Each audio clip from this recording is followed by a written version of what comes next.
Hi, this is Terrence Coffey here at Harlem Mist here in New York, New York. Come down and join us here tonight as we begin to discuss the issues related to the Democratic debate that's going to be taking place tonight.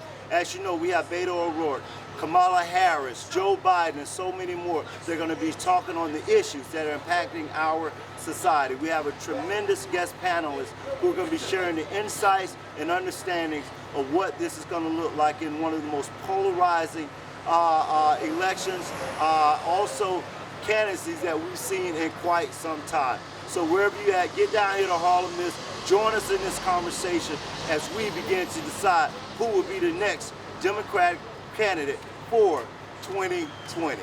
Come join us.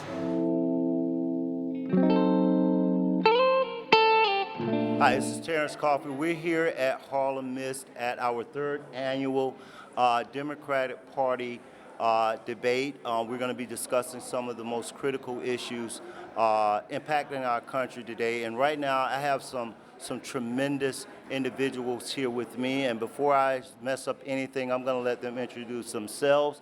But let me give it a try. David Eisenbach. And David, where are you at? I teach at Columbia University. I teach U.S. presidential history.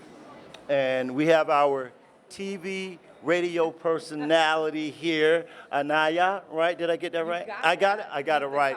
I got it right. And last but not least, we have our dear friend, Alpheus Marcus. Give us more than that. Yes. Come on. Community advocate Alpheus Marcus. What I do is I help the community advocate. I believe in holding elected officials accountable, and I hold them accountable to the fullest. We dealt with issues of nature, discrimination within the school, social economic issues. We have a very polarizing society, politically and socially. And I want to ask up front, do you guys, either of you, feel that we have a Democratic candidate that has the potential or the capacity to take on Trump in 2020? I think we are so screwed. And I'm just going to be 100. I don't even need to sugarcoat anything. Not only do I feel that we are so screwed this year, but this whole country is suffering tremendously. And yes, we have great candidates that are up and that are presenting themselves, and they're taking on, I guess, the forefront to make a change. However, with the system that we have now, there to me is no hope. We already were screwed by Trump and his cohorts a couple of years ago because they literally took over the democratic process and turned it into a nightmare. If we don't get ourselves out of the situation that we're in first, then everything that these people are saying on these stages is null and void. And I want to say this, I'm definitely going to do this because I see you looked at Anaya like, yo, hold up. One of the things that I really have to honestly say is that this current administration has acted in a way that we have not seen any other modern presidency act out in, outside of the Nixon administration. I think you may agree with me in that. Nixon had the good sense of doing it behind closed doors, and he was recorded doing it, but he didn't blast it out for everybody to see and behave the way that Trump is behaving. Exactly. What we got to remember is this here. Trump is not a traditional politician. He's a businessman. So he doesn't understand, nor has he been polished to be covert. So he's been actually outspoken within his natural state. TV, we were literally looking at the biggest reality show in America. Aside from some of the laws and the policies that he has, we have to remember that our congressmen are responsible for a lot of the laws to which the policies he has had implemented. I've personally spoken with several congressmen, and I've expressed to them about Title VIII because it's a big issue. Immigration is a big issue. Huge. Right? Yeah. And under Title VIII hasn't been changed within the last 25 years. They only allow 476 plus thousand people within the United States, but the numbers show that there's been an increase in people that illegally come over, close to 1 million. Congress hasn't raised that number. So when they haven't raised that number, what ends up taking place is he makes the policies in accordance to that. And you can say, not you can play a devil's advocate with it. You can look at it as he's making these policies to force them to raise the numbers, or he could be just making these policies because every president himself has spoken about immigration. Everyone has ran on immigration. It's just that he's just so vocal about it. And the fact that he's vocal about it, the media propagandas this here, it perpetuates this to the point where we hate him without even understanding the actual structures of laws and politics. When I look at the Trump administration, I understand something very clearly. Donald Trump is one individual within himself. Has the GOP compromised the integrity of the American people? Has the GOP compromised the values of our society? Trump can come up with anything. Trump can whatever. I can go with that. Any madman can think of something. Is the GOP holding Trump in account, Doc? No. Donald Trump took over the Republican Party. We have to remember, the entire Republican establishment was against Donald Trump when he ran the last time. And the reason why he was able to do that is because the Republican Party, and to a great extent the Democratic Party, have forgotten the American middle class and regular working Americans. My fear, and I share your pessimism, is that the Democratic Party have not successfully presented an alternative from the same old that they have been serving up since the Clinton administration. I'm glad you share my sentiments, because if you look at it, again, from the first question, is anybody right now capable of beating this man at his own game? No, because they haven't gotten down to the nitty gritty. How do you feel about Joe Biden? Oh, well, Joe Biden? Joe Biden has been slipping up a lot. And remember, based on, okay, Joe Biden has been slipping up because he hasn't presented any real results as to what he can effectively do to change the climate presently. So when you have a madman in policy making and who's a leader, you have to beat him at his own game. You have to find out the real basis of why he's doing what he's doing, which you stated it too. Money. Right now, we have, for example, some of Trump's best friends that are the people that are pushing some of this legislation behind closed doors. How do I know? I watch and I listen very carefully. You have to read between the lines. When you have somebody like Bezos, for example, who made almost $12 billion last year and pays zero taxes, how do you think that happens? How do you think these people are able to get away with that? They are in each other's pockets. I'm here with Pamela Stewart Martinez, who's running for state senate in the 32nd Senate in the Bronx, New York. So is that correct? That is correct. So tell us a little bit more what brought you out here tonight to discuss the issues related to our next presidential campaign that's going to be taking place. Okay, so we're in a scary situation. We have a man in office who doesn't respect people who don't look like him. Bottom line, we need to make sure that we have elected officials who are from our communities, who represent us well on all levels of government. So I'm talking local, state, and federal levels, because they all work together. And so we need to make sure that this election cycle in 2020, we're holding everyone's feet to the fire. Not just our congressional candidates, but also our state candidates. And in 2021, we're going to be looking for some city council members, borough president, the mayor. So we need to make sure we know what these people are going to do for our communities. Erica is a part of Got to Stop, LLC. Okay. And tell us a little bit about Hot to Stop. Got to Stop is a social impact company who pushes the awareness through fashion. So social injustice issues that we take on, how do we now get the people to think about having the conversation? And so we have the conversation through fashion. The curiosity allows people to say, wait, what's that about? Let's talk about that. And what we've been able to do with social impact is, by having these conversations, I'm able to hear the story, hear the narrative, figure out how to change the narrative collaboratively, get them with services, vetted professionals and experts, and even organizations to basically bring about change in their everyday life. I think what's more important and most important here when you ask me those questions is I focus on, it's not a movement, it's a lifestyle. It's a lifestyle change. These issues have always been here. They've always been on the forefront. I think that we've abandoned our democracy. We have been apathetic. We haven't seen change, so we say, well, change is not going to happen, so I'm not going to vote, I'm not going to get out there. But these problems have been growing since time began. This is how our country was founded. Hi, we're here at Harlem Miss with James C.B. Gray, and Mr. Gray is the leader of Executive Vice President of the National Action Network Bronx chapter. Mr. Gray, we want to thank you so much for being here with us. As you know, we're hosting this event that's being hosted by the National Action Network in regards to the third annual Democratic presidential debate as well as candidacy. And I think that particularly from the National Action Network, our community would like to know, how does this particular election affect the work that you do and the future of the country as you see it today?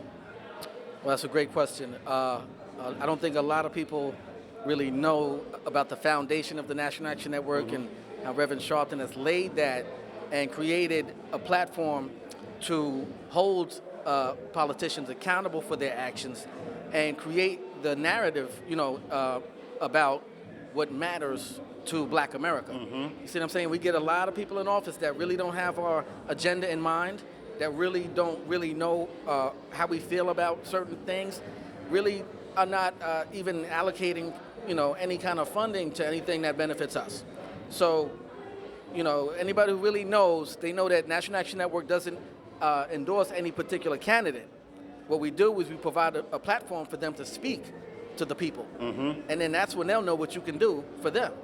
Because people know what we can do for them. We done got people in office. We got people elected. You see what I'm saying? Exactly. So we provide platforms for up and coming, politicians as well. As a matter of fact, every first Saturday of the month, we have a town hall at the Bronx National Action Network chapter. Okay. And that's one of the platforms that we like to give the local politicians who are running for office to talk about what they're going to do for the people of the Bronx, what they're going to do for the people of Harlem. See what I'm saying? So I've made a specific effort to create that platform, which carries on the tradition of the National Action Network as well. One of the most critical issues that has really been on the rise outside of that with social justice has also been the idea of reparations to the Black community. And I think this has been one of the conversations that Elizabeth Warren has really put forth. How does that appeal to you as an individual? How do you think that appeals to the Black community? And is that a viable, or is it one of those issues that some people may see as being used to appeal to the Black community? Well, as far as the validity of that conversation, it's very simple. You can look back to the Jews who got reparations, the Koreans who got reparations, the Japanese. There's about 5 other demographics of people throughout the world who received reparations for the same kind of situations, the same kind of treatment, okay? And it took a long time for this conversation to even come. But what's happening now is we got so many Black voters that are not going for the okie doke no more. They know we're going to have to come up with something really enticing to even start the conversation with Black America. And they said, you know what, we got something. Let's talk about reparations. And you got to be careful how you dangle subject matter. Exactly. And how and what you propose and what you offer. I know a lot of politicians that weren't able to follow up with, what they proposed to do. See what I'm saying? That's why I'm always about an accountability factor. Once you get into office, we're gonna reevaluate, after a certain amount of time and see if you're holding up to your obligation. I'm very, very, very honored to be here this evening to share in this 3rd annual presidential debate for the office of the nomination for candidacy to represent the Democratic Party. I think that for everyone here this evening, we all understand that over the past 4 years since the election of Donald Trump, our country has been very polarized, our country has been very divided, and we've seen an uprise in issues that we as a society, we as a community, and we as a people felt were resolved years ago. The division of this country at this point, in all reality, has now reached that of racial and political divide that has torn at the very fabric of who we are and what we represent or what we hope to represent. Good evening. My name is Eva. Some call me Queen. It doesn't matter what you want. I am the founder of I'm My Sister's Keeper, Worthy by Choice. If you didn't get a card, raise your hand because somebody's going to bring you a card. D-Dub, you need to get up, get some cards, and give it to me. Okay, I'm the founder of I'm My Sister's Keeper, Worthy by Choice, and one of the founders of Black Space for Girl, so I'm excited to be here. Gotta switch up the energy, right? Because it's a very sensitive subject that we're talking about tonight. So I'm more of a lit type of person. So if you see a lot of energy, this is how I am all day, every day, right? So I'm the president and CEO of Freedom Entertainment Group, as well as FEG Management. And I just had to start an organization by the name of Neighborhood Violence Survivors Alliance. And that organization is what I really want to talk about as far as my baby company, because I was a victim, but I turned that victimhood into victorious, breathing, living, changing lives. Yes, my sisters back there, they know. And I'm the CEO and founder of Got to Stop LLC. I am a for-profit social impact company that raises awareness about social justice through fashion. That is how my company is supported totally by your sales. So we are very clear that what I'm doing and what we do with the community goes back into the community. I don't have one set moment that I deal with. I deal with the various issues that commonly affect the Black community. From housing, the NYCHA issues, to the violence that's been taking place within our communities, holding the police accountable, to desegregating the school systems. You know, social inclusion as well as social justice. One of my mottos has always been that Black lives matter to them when Black lives begin to matter to us, because we have adapted this mentality that's become self-genocide. And the only way that I see to stop this here mentality is actually show true leadership. My name is Pam Stewart Martinez. I am the chair of the New York City chapter of the National Action Network. And I'm so happy to be here. What we're doing at the National Action Network, the Education Committee, is we're taking on issues that affect our community in our schools. Not only are we holding the Department of Education's feet to the fire, but we're also going to sit down and have a conversation with the charter schools, because they have a lot of our children from our community in their schools. So we need to know exactly what their mission is, what their plans are for our kids, and try to build a relationship with them that's inclusive. So I have a lot of hats, you know. One of the hats I've had for the last 20 years is that I am the Democratic District Leader for this area.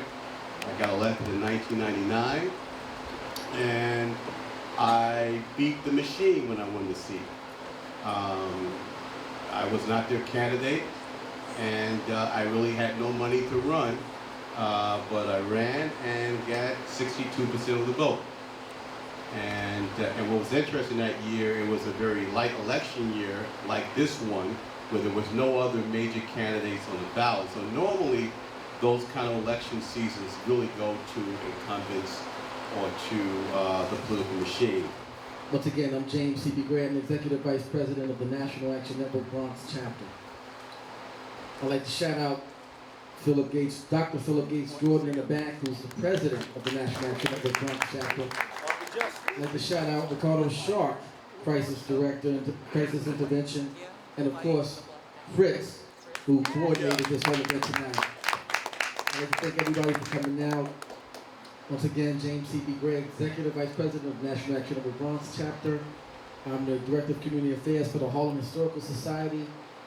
I am a County Committeeman for the 68th Assembly District and an African American historian. Very important that we're teaching our youth the history, lineage, and culture. I am the New York City Field Director for the National Action Network.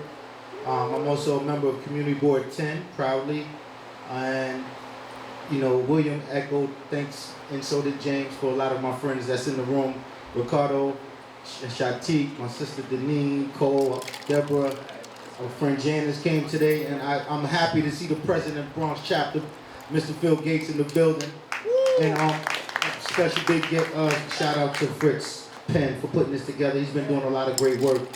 And I know a lot of these panelists up here, except for maybe one, I consider a lot of them family, friends. A lot of them have been shortening their resume. They've been doing a lot more than what they put out on the table. But I want to talk about my duties as the New York City Field Director is basically to overlook the chapters and run the city of New York with Rev's direction. So Rev said go, I go, put it together. William and I work very closely together on that. But we're here to talk about, have a debate watch party, and we need to talk about the candidates and the issues and what matters to us right now. Dee just said it on the end. When we begin to think of the impact that we as a community and we as a society can make, we know that in 2016, Hillary Clinton lost her bid for presidency. One of the things that were discussed because of her relationship with former President Barack Obama is that there was this idea that she would ride on the wave of Barack Obama into securing the black vote here in our communities. And due to that, some attribute it to low voter turnout, some attribute that to what we call Russian interference that took place. One of the things I would like to begin with our panel is that do you feel that the 2020 elections will be a repeat of this pattern, or will we see a record number of voters such as that in 2008 that came out to vote because of the complexities that this particular president is introducing? I really don't think any of it matters, as I stated before, and I'm sticking to my guns because we're no longer a democratic community. There is no longer democracy. We have a dictator in office. He beat us at our own game before, and honestly, and again, I'm being the controversial person that I am, I really don't think it matters. But if it does matter, and I am wrong, I feel that people are just so down and out because of what's happening that I honestly don't think the voter turnout is going to be as great. So again, these are my views because we just saw what happened with Trump and his Russian oligarchy friends, right? And they literally have skewed this country into such a bad place that we're all like, I don't even know. So I'm just saying, they have their things that they're doing, and they have screwed us over before. But if I'm wrong, it's going to be a low turnout. I like what she said, but what we have to remember is this here. Hillary Clinton won by 3 million votes. Let's not forget that. Let's not forget that. She won by 3 million votes. It was Electoral College that put Donald Trump in the presidency. Many people don't understand how the Electoral College goes. You're wrong on that as well, but we'll go with that. Our elected officials were on the local election level. State assemblies, state senators, federal senators, as well as Congress representatives. A lot of them guys that fund their campaigns become their delegates. The majority of those delegates are businessmen. And as I said earlier, we have to understand that, again, we're dealing with a guy that no political background, so he doesn't know how to be covert with whatever it is that he says, right? He's in charge of policies, not laws, policies, which is equivalent rules and regulations. And our congressmen are responsible for the reasons why Donald Trump is in office. They're delegates, which is their rich donors. Those are the ones that actually decide on December 6th, the month after elections, who gets to become presidents. So it's imperative that we vote on a local level. This way we can ensure votes within the popular votes, because our votes are not the ones that count in the popular votes. And unfortunately, our community, we don't see the value of local elections. We don't investigate who our district leaders are and what their responsibilities are, or county committee. They're all judicial delegates. There are all these positions that we vote on, and we don't investigate what they do. And it's very important that we investigate what they do and who they are before we cast that vote, okay? But also, you know I love you, girl, but I do have to say one thing. We cannot allow ourselves to be co-opted by propaganda. There's a lot of things going around about the electoral college, right? But it was designed, right, with population in mind. Slavery was one of the factors. Most of the states had more slaves, so they would get more votes. So they decided that's when a black person was considered 1/3 of a man, 3/5 of a man, and to control the population of the vote. So, as I was explaining to Cole yesterday, if the electoral college was not in place right now, the states with the most populations would control who would be president, because you go by the popular vote. New York has a lot more people than a lot of other states in the nation. So does Texas, so does California. So those 3 states alone, not even including Ohio, Pennsylvania, they will control the vote. So the electoral college is not the issue. So what happened at the last election was a couple of things, right? Pam hit on it, the nail on the head. It was a whole bunch of propaganda. We all in here have social media, right? But let me ask, by show of hands, who in here saw the Netflix documentary, The Great Hack? 1, 2. 2 people in this room saw that documentary that spoke to us. This was a propaganda machine in place, laid out step by step on how they manipulated and still do to this day the things you purchase, the things you like. They see what you like on social media. They see what you don't like on social media. They see who your friends are. They break down this data bit by bit. Now, we have someone in the room who can even explain that in more detail, Mr. JFK, Judge Phil O'Keefe. But everybody's responsibility, and this is what I talked about in the beginning, know the issues, do your own research, go see that movie, The Great Hack. It's on Netflix, it's free, it's a documentary. If anyone in here has social media, it will behoove you to see that documentary, because they're using your data with manipulation. A lot of people made reference to Joe Biden being a front runner, and now from there, accusations that came from the Democratic Party that began to tear him for votes. How do you see about this? All right, first of all, we got to look at the foundation, all right? There was a time when a church, a community came together and said, we select this brother right here to run and represent us. He didn't jump up and say, I'm going to run for office. He didn't have no ties to the community and just jump in a race, right? And that's more on the local level. But at the top, what we did have was gatekeepers who held accountability over slots and positions of people who wanted to run for office. If you knew damn well that you don't have what it takes to be in this office or run or be elected, there was somebody who would pull you to the side and say, listen, brother, you need to sit down and let this brother do his job. You're taking up space. When you start cutting the vote, and too many people throwing their hat into this basket, which, you know, and this is another tactic that Trump is looking at to work in his favor. And we have to be very conscious of how we conduct ourselves accordingly moving forward as candidates.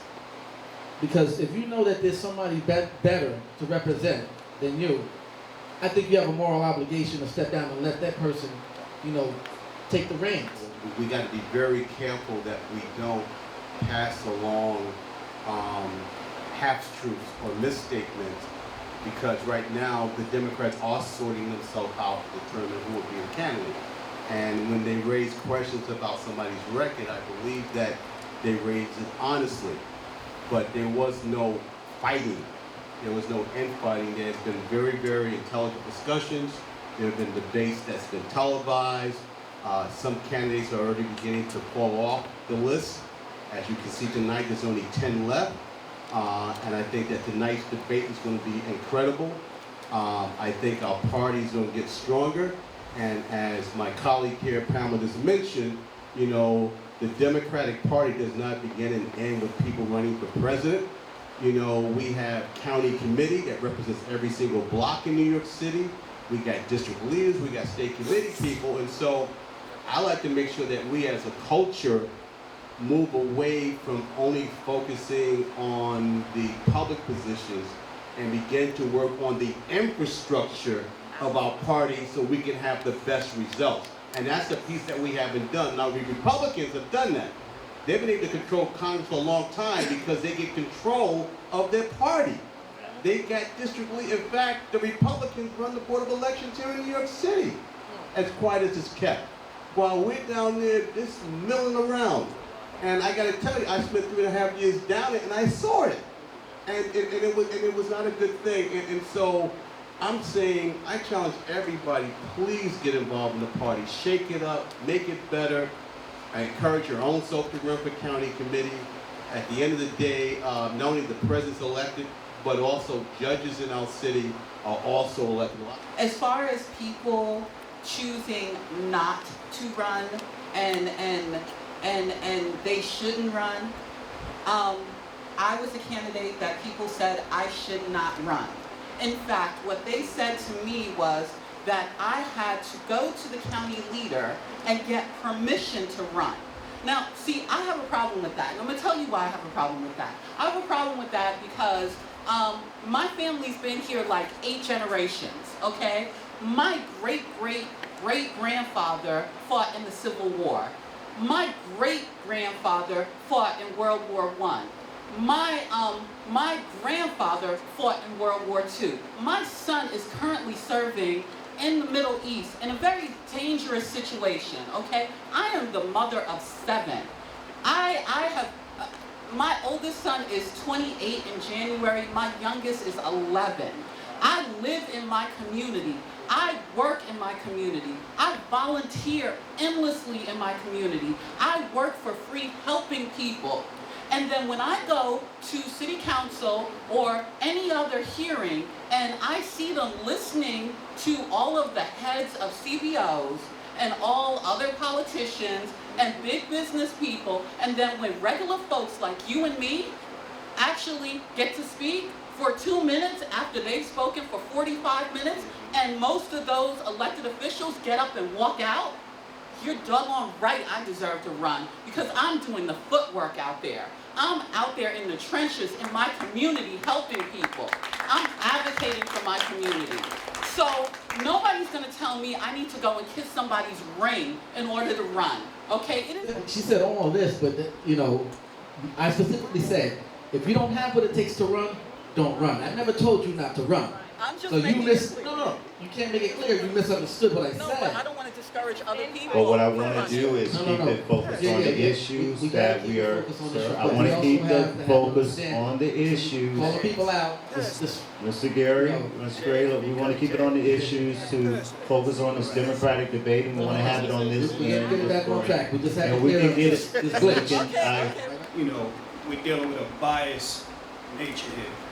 You know, for one, there's 19 million people here in New York State. 12 million, 12.5 are Democrats. The board of election is ran on bipartisan, both Democrat and Republican. Two parties with the highest. That's how that goes. That's how that goes. That's who controls the board of election. That's not true. It's both sides. That's not how it works. That's not true. Listen, he can say what he want to say. The 2 parties Well, that control the board election is the 2 parties that get the highest vote in a gubernatorial That's what I'm election. saying. He gonna say what he want to say. But we do know that the gubernatorial election is a Democrat. So we can stop that. Let's keep things for real because we have an obligation as all our profession as community leaders to tell the community the truth. The infight that's going on within the Democratic Party is the same as going on within our community. A lot of us are tired of voting for people and not getting what it is we're supposed to be getting. We're tired of investing and a lot of these political careers and not getting a return on our investment. That's some of the biggest problems that we have. I think what we just witnessed was kind of like the infighting. And it's probably, and it's probably healthy, but still shopping. It is healthy. But one of the things that I want to speak to is that as we sit here, and I was a little nervous when I first got on this panel. I was listening to them talking about what they're doing and how much they do. I am the community. I am the community. I don't have no political ties. I don't even know who I like yet. I'm waiting for somebody to step out of the crowd, and there's nobody done that for me yet. But what I am gonna say is if we treat this election like we have this place, like we have this panel tonight, we're in trouble. First of all, most of us here, we have one vote. Everybody here has one vote, right? We in a community where our children are suffering. There are more children that's buying marijuana right now down the block for us that's in here. And we don't learn how to pack these rooms with our children, because I learned some stuff from the things that they had just said on this panel that I did not know. But what I do know is that we don't start packing these things, and we don't put our mind together where we can stop talking to each other and our, speaking in complete sentences and throwing out our degrees, and we don't get our children in here, they are gonna suffer, and we are too. We cannot win this election without them. So we are gonna have to think of some way to get them in here. I told, when I walked in here, and I'm gonna give it back. When I walked in here and I was talking to Fritz, and one of the things I said, this place should be packed. We on 116th Street. Between this place on a Friday night, you couldn't even get in here. We need to have some red alert on that stage, let them kids come in here, do some break dancing before we start stuff like this, so some of them will stay around in here. We keep talking to each other and see how far we're gonna get. The conversation has to start, but how we have the conversation is very important. We cannot chastise one another for not voting or for voting. We get one vote, as Queen said. And that is up to you and your research. But I'm going to stop us for a second. Illiteracy is a problem. You said a lot of words out here, and if we had children in this room, students in this room, they wouldn't know what you were talking about. But you're depending on them to vote. That's right. And then people say, not the fashion. Well, I'm doing it through fashion because kids start asking me questions. When I say gotta stop poverty, they look at that word and they read that word. We start there. That's right. We cannot build anything without true understanding. And we are not having a conversation when we don't understand one another, when we don't speak the same language. That's right. Yes. So you have to change your language. Right. Yeah. This is a different audience. And I really feel incensed about that, because we talk about what the black people did not do or did do, and you don't talk about what the white women did or did not do. There is another side of the coin here where we have to have that conversation, because I'm in groups with some of these white women that did vote for Trump. And they told me why. I didn't chastise them. I want to hear. That's right. I want to learn. That's right. And I want to educate. I thought I had to stop educating in graduate school and in undergrad, and I said, I'm tired of educating these people about us. But you know what? I'm going to do it differently. And when I wear my gotta stop discrimination, and they have a conversation and say, let me buy those leggings, they think about that every day. It's you, the individual, that makes the change. You, the individual, does what you do in that voting booth. A lot of people went in that voting booth and lied. They lied to themselves, and they lied to others, and you will never know. I'm Eric Stevenson, former Assemblyman of the South Bronx, 79th District. Yeah, I think so too. And, but Pastor Earl goes back. Anyway, I'm back in action to run back to reclaim my seat of the 79th District. I know there's others who want to serve and want to run, but I know I'm going to get the work done. The community supports me. I'm bred in that community. I'm the third generation of that community. My grandfather served that community from the 60s. My father served after. We have a street named there, and I'm going to serve out now. You know, there's many of us who come in, we talk that we're black in our mouth, but in our heart, it's entirely different. And why I say that is because I represent in the community, I'm talking about in the South Bronx, blacks are being shut out and shut down from political appointments, from political endorsements, from everything that exists in the Bronx Democratic Party in the South Bronx. Blacks are being shut down. And nobody in the Bronx Party is willing to step up and talk and challenge the power of the Democratic Party. I've done it, I've beat them, and I've succeeded, and I plan to do it again. And I can tell you one thing, when I was there, if they appointed a white judge, a black was next. That's right. If they appointed someone in the courthouse, a Latino or white, guess what? A black was next. And they knew I kept them on their guard. And this is what is lacking today. People want to run for office, but running for office, you got to fight that fight and be willing to challenge power if you're going to represent the South Bronx. If you can represent black people, you got to be about being black. So all I'm saying, I'm returning back to that fight, and I plan to go back and represent back in the State Assembly. Thank you. My name is Manan. I live in Harlem here at 111 for a couple of years. I've been in the United States for over 20 years. I'm originally from Ghana. In fact, my good friend is Mr. Eric. Living here for that long years, I've seen a lot of missing links. Missing links between we Africans. You suspect me. Who's a big fool here? You and I. We have the resources. Ghana has every single resource in this planet. Ghana was the first black African to be independent. All right. Today, you go to Ghana, it's full of Chinese. I'm running for parliament in Ghana, which is Congress. My ideology is zero loans. And my ideology is Africans, African Americans, and Caribbeans. Our investment is Africans, African Americans, and Caribbeans. The whites can hold on. They've been there for so many years. As I'm speaking, even the president of Ghana is listening to me. We dominated everything because they listen to what I'm talking about. We must come together.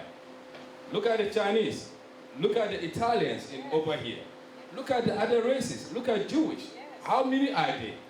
We are black. We have the majority. Why can't we come together? Why do I look at you by suspecting you? When you are black, I'm black.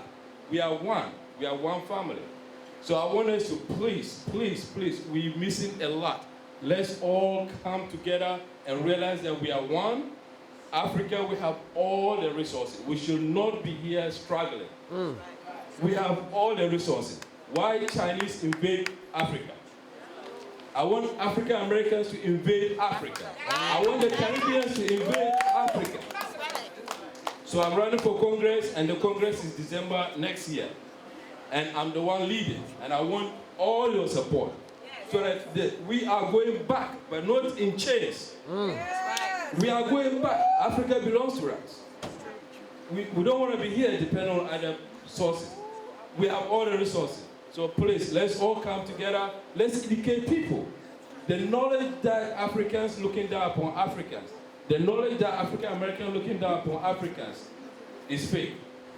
We are one. Let's come together, please. Yes. Thank you very much. Yes. Thank you. Particularly in regards to a lot of the social and criminal justice issues that are being introduced by potential candidates, I really want to ask, do you feel that, for our panel, do you feel that some of the issues that are being introduced are hot button issues for women, African Americans, et cetera, to introduce to particular demographics with no real plan of action.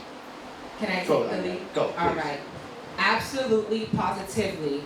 And the reason being is because we as a people are typically more emotional. And you guys could disagree if you want to, but it's literally been a research type of thing where the black community gets played on by their emotions when it comes to shopping, when it comes to, you know, marketing and different things like that. This has been happening for centuries, actually. Why is it that we are so emotional? We have a different type of caliber. Our ancestors are different, so they know that about us. Instead of having a community that's always business, business, business, money, money, money, money, you know, work, work, work, we're more laid back and we're more chill. Just like these phones are able, right? Do you agree with me? Just like these phones are able to pick up what we're thinking about, as well as these cookies that internalize what we're doing. How do you think that happened? These phones didn't create themselves. It's those that are watching and those that are executing the plans and putting the plan in action that are the cell phones and the technology. They're the ones behind the grand scheme of things. Now, somebody mentioned reparations, and why is it, hear me now, why is it that every election, reparations comes up as a major hot topic, and within 5 minutes it dwindles off and they're on to the next topic? They know too that these types of situations are never going to get passed anywhere.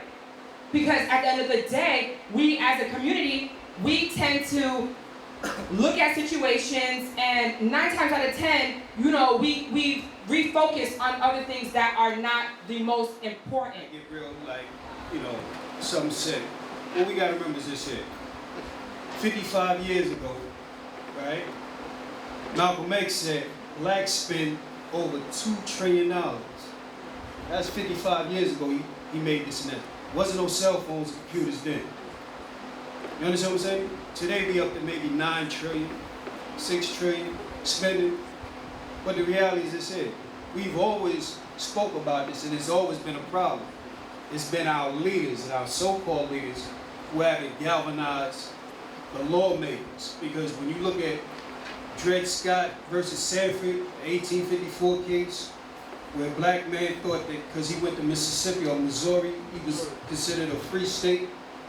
The Supreme Court touched on universal slave laws, right? Just a little bit, and then explained all the other laws that was against blacks systemically.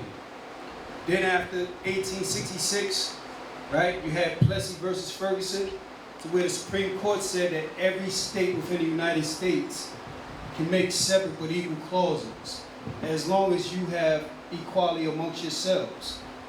And as black people, we don't have that equality that the same as whites have. That's the problem.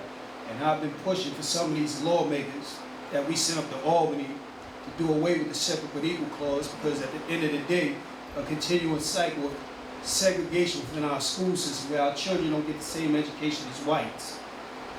To have a chance of being productive within society, where that prison pipeline system continues because they don't have that education, which comes from a law that, again, was touched on in Scott case.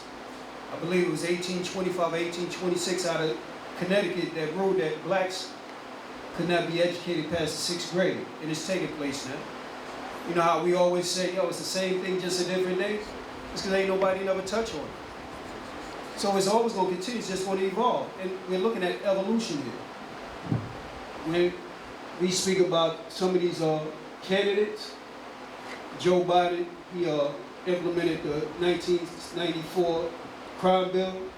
Bernie Sanders signed it. But the reason why Bernie Sanders signed it, because it had a component about domestic violence. Everybody knows that during the early 90s, late 80s, domestic violence was heavy within the white communities. So he sacrificed the black community just to save Miss Lily, as they, always have done. And this is not to be racist, because we all know that what they say is true. They say you demonize a black man because it's newsworthy when he commits an act against a white woman. because blacks will always be a victim. And if you don't believe me, you can look at this book. It's called Culture Fit, at page 125, by a college professor named Barry Glassman. He spoke about this. We've had a reluctance by the president to initiate stricter gun laws here with the NRA, et cetera, et cetera. Mr. Gray, and on the further end, do you think it will be possible for Democratic candidates to introduce policies that would create more stricter gun laws surrounding mental health or access to firearms? The states that have the most strictest gun laws in the United States of America have less shootings than states that don't. So if you look at places that have open carry, as a matter of fact, after the last recent mass shooting, Texas just made it easier for you to get an open carry permit. That's right. You see what I'm saying? So it's you know, it comes down to, is the knife killing somebody or the person with the knife? Is the gun killing somebody or the person who pulls that trigger? Now, mental health issue is a major factor in this equation as well. All right, but you know, we've done countless studies on gun control. As a matter of fact, George W. Bush had the opportunity to ban all assault weapons about 10 years ago. And he waited till the last minute to cast a vote, which he never casted that vote. Okay? It's because there were lobbyists involved with this whole equation that you know, enabled money to get places. That's right. That, you know, persuaded him not to even make that vote. But we could have got rid of assault rifles about 10 years ago, all together. It would have been a federal crime for you to even touch one. But there were people that benefited from that not happening. That's right. Okay? There's a criminal justice system that benefits from the African American demographic as a cash cow. There's a bunch of different you know, factors in this equation that we're not looking at. Everybody looks at the black kid pointing a gun. They never ask the question, how did he get there? What in his life did he have to go without in order to be in that situation? When it was happening in the urban community, they were talking about tougher laws. Not laws of guns, but laws against criminals. When Billy shot up, what's that school up there in Connecticut? Sandy Hook, right? Mayor Bloomberg started a group called Moms Demand Action. I happened to sit with Moms Demand Action, I believe in 2014 or 2015, and I asked them, I said, listen, y'all talk about mass shootings, but we have a lot of black mothers who've been, you know, victims of mass shootings here in the urban communities. Their first response is, we don't deal with those type of shootings. So it's mass shootings when little Billy, who has a license to go in and buy the gun, right? But it's criminal when, you know, we buy it illegally and bring it into our communities. You cannot predispose anybody with mental health. If that was the case, we have a whole lot of police officers right now committing suicide. So they shouldn't be on the force. That's right. So when we speak about comprehensive and realistic gun laws, it really don't apply to us. So we got to get off that. We got to stick with what goes on in our communities, not be blindsided by these, you know, myths. Because you're not going to be able to stop, you know, manufacturing, you know, from guns, because they told us it's 1,000 hate groups. But what they didn't tell us was that out of 1,000 hate groups, 400 is black militias. Black militias. And they ain't hate groups. They black militias. We got to stick with the real topics. I agree with everything that was said when it comes to gun violence. We don't make them, you know, and it wasn't a problem as long as it didn't affect other communities. That's a fact. But one of the things that I think that we're gonna have to address is address the behaviors of our youth. Yes, please. Because there was a time, as you guys know, I'm a founder of Black Spades for Peace, which is one of the most notorious gangs in the 70s. And one of the things that I know that we have to address is our children's behavior. We have to impact and change the way they think and feel about themselves and each other. And it was, the brother for Ganya just said it, how we were taught to distrust each other. That's right. And that's not gonna happen overnight. But we're gonna have to start putting our feet to the fire when it comes to our youth. And I think getting them in an environment, something that the people from the islands do quite often, is they party with their children, Yes. they go to church with their children. It's no separation. We have to start bringing our children into the midst of us when we're communicating like this, because they'll begin to see how to handle themselves even when they disagree. Because on this panel, we have disagreed with each other, but we learn how to disagree without being disagreeable.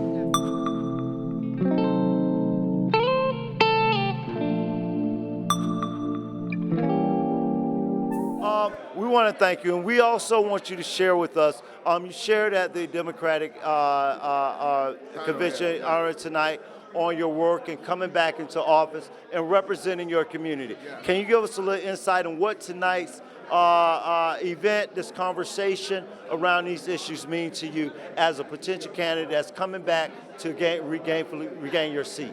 Well, these issues mean a lot to me because the people of the South Bronx live these issues every day. When we're talking about police brutality, when you're talking about high cost housing, when you talk about domestic violence, when you're talking about not assistance for those who've been victims of rape, when you talk about joblessness, homelessness, etc., this is what it means to change this around in the South Bronx. And that's why the cry of the people is what gives me my spirit back to go serve back in the New York State Assembly of the South Bronx. Black people in the South Bronx are being cut out the picture. They're not being cared for, they're not being represented right. Political appointments in the Bronx are not being given out to black people on the level that they need to be. So I want to make sure we go back there and that we get social justice and social equality for black people in the Bronx like we do. We are people, we do matter, and we're going to make sure that we matter. President of the Bronx chapter, Mr. Dr. Phil Gates here, joining us tonight. Dr. Gates, thank you so much for providing this space, this opportunity for this conversation. Can you let us know what does this night mean to you, and what does this 2020 campaign mean for you and the National Action Network in regards to the community as well as the country? Well, basically, it's very important that we come out and vote. You know, like they were saying today, you know, you can't allow the negativity because that's what they spew. Part of the being that I'm very heavy into marketing and promotion and branding, negative branding is also positive to somebody. So if they make you feel like you don't need to vote, and make you feel like there's no need to vote, make you feel like there's no reason for you to vote, that nobody's going to help you anyway, that serves their purpose. We have to put that aside and realize that no matter what, we have to vote. We understand that the electrical college is very important, but we have to even invade on that and get in there, because at the end of the day, the people is the power. The people is the power, and as long as we understand, especially as African Americans, we spend over $1 trillion a year. $1 trillion a year in spending. If the African American people here was a country, we would be the 15th richest country in the world. And there's only about 98 countries, I think, in the world. That means we'll be somewhere around Sweden rich. Wow. And we're not even a country. But if we take that, if we don't respect our money, we can't expect them to respect our money for us. So when we start respecting our spending power and we start using that spending power to help us move the needle in the direction we want it to move in, we're going to be good. But until we continue to just frivolously throw our money away, I think because we're driving a fancy car and you got a nice suit on and he got the camera and all that, if we don't learn to take these fingers and put them together to make a fist, we'll always be like this, divided, and in between the fingers is where we lose at. The strength is in the fist, not in the hand slap. Hi, this is Terrence Carver. We're here at Harlem Miss, and I got with me Dee Perkinson, the National Action Network, Phil, Director, yes, sir. Director, for the work that's being done here in our communities. D, how was this night? We know we had you on the panel. Yes, sir. We know there were some issues that were brought forth. We know we talked about candidates. Let us know what this means to you, what this means to the National Action Network, and what does this mean to our communities as we move forward in this 2020 campaign. Well, I first want to thank Fritz Penn for putting this together, man. Fritz is a good guy, man. Working out of the Bronx chapter, I'm lucky to have him on the team. It was a lot of passion tonight, man. As you saw it, it was a lot of passion, even amongst the panelists. So that's good. That means people are energized. So when you have an election, you have to have a reason to vote. And a lot of people have a reason not to vote, but if your reason for voting is stronger than your reason not to vote, you'll get the motivation and the people out there to vote. And we need to get this man out of office. So this event tonight was well-meaning, it was well-needed, and I'm happy I was being a part of it, man. Well, we're glad you were a part of it. Now, one of the things I do have to ask you in regards to the statement you just made, do you feel that this election could be more about getting Trump out of office as opposed to understanding sound and well-proven initiatives and policies that can address the issues that impact our communities? Well, I wouldn't put it as far as get Trump out. What he's doing is he's slowly but surely, he's energizing his base, which is all a bunch of racist bigots, and he's dismantling the Republican Party. So it's about getting a Republican out of the White House, not only the White House, but also the U.S. Senate and also the U.S. House of Representatives. We get more Democrats in there because the Republicans are tearing this country apart. Bit by bit, they took everything Obama did, reversed, took it away, got rid of it. So they're not for the people. They're for the elitists, and we have to change the narrative. So we have to mobilize and get our people out there to vote. Tremendous panel discussion. Yes. What does tonight mean to you, the National Action Network, and the future of our country and our communities? That we move from dialogue to action. It's good that we always have these conversations, but it must stimulate people doing something. And hopefully that we'll take this conversation back to our families and our communities and really encourage people to vote. Get out to vote and get others to vote too, and don't fall for the okie doke that they fell for a few years ago, where Donald Trump had convinced us not to vote for Hillary and not to participate, because he knew that if all the Democrats really came out to vote, he was going to lose. And so we got to be a little bit more sophisticated this time around, and really get out there. But this man needs to be a one-term president. Yeah. And one last question, if we have the time. How do you feel about, and I've asked a variety of questions, do you feel that the Russian interference in this year's election will play a role in the upcoming election from 2016? Yeah, I don't think the Russian interference is going to go away, but at least now we're smarter about it, and we can address it. Before we wasn't sure, it wasn't in public discourse. Now it's among our discourse, and so that we should pay more attention to it to make sure it doesn't have any kind of impact. Thank you. Thank you, brother. We want to thank William Allen for being here, Professor for the tremendous work he's doing. We're together. I'm in Harvard. We want to thank you so much. Thank you, brother. For the work you're doing. Too, right? Yeah, absolutely. Okay. And thank you.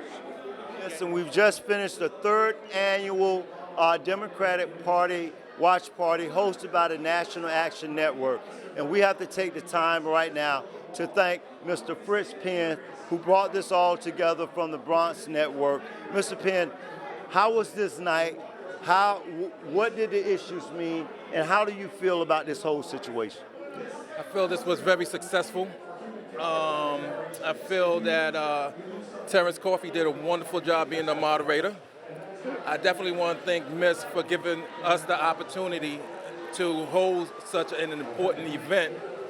And we will have more events, and we need the community to come out and support us. Thank you. Thank you. And one of the things we want to ask you, don't run off from us right fast. On the trail, on this campaign trail, do you feel that there are any challenges that the black community will face in voting? And what role do you feel that the National Action Network will play in ensuring that individuals get out and vote, that they understand the issues and they understand the candidates that they are voting for? I want to say three things. no matter who the candidate is, I'm voting blue. Now, if I can grab as many kids as possible to come with me in my district, that's what I'm going to do. I think it's important that we have that discussion, we talk about it. A lot of people do not like to talk about it, but if we do not discuss such a topic that's important, we will always be at fault, and whatever happens, whoever is being elected, you know, I don't want to be the one to say, damn, you know, I'm going to grab as many kids and many people that I can and go to that booth and say, yo, let's do this together as a unit. And I'm passionate about that, and I'm spreading the word, and I'm making sure that I'm having probably another 5 events to make sure that other people vote too. Wow. Thank you. You heard it from Fritz Penn. We're here at Harlem Miss. We've just finalized one of our debates for the 3rd annual Democratic Party debate. As you said, Mr. Penn, we will be hosting quite a few more events coming up. Please stay in tune, please stay connected, and please connect with the National Action Network to learn more about how you can get involved. Thanks for joining us here tonight.